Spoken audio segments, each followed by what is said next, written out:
Pour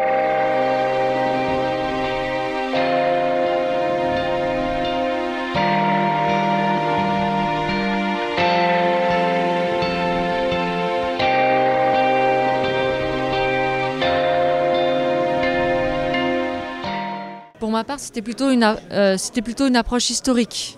Voilà. Revenir un peu sur des groupes chrétiens de l'Antiquité appelés les gnostiques, vu que le terme gnostique à l'heure actuelle est souvent qualifié pour qualifier certaines visions apocalyptiques du monde.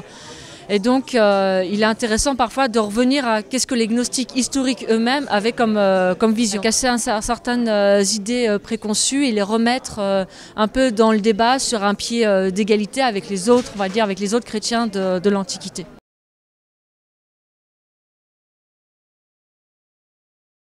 Mon approche était plutôt biblique.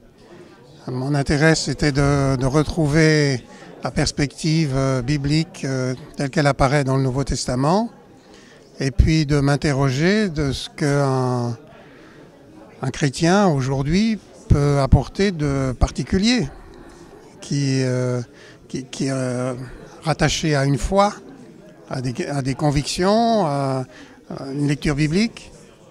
Est-ce que l'approche doit être purement sociologique, économique, technique, ou bien est-ce qu'en tant que chrétien, on a une identité particulière et quelque chose de plus à apporter que ce qui va se discuter dans COP21?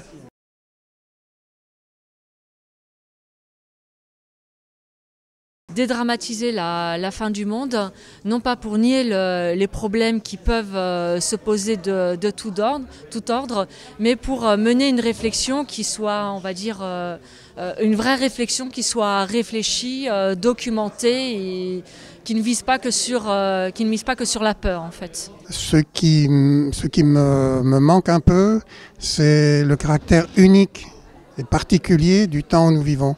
Parce qu'on le ramène toujours à des événements qui ont déjà eu lieu, à une histoire et à des perspectives, mais je n'arriverai pas aujourd'hui à définir ce qu'il y a d'unique à ce que nous vivons dans les temps présents.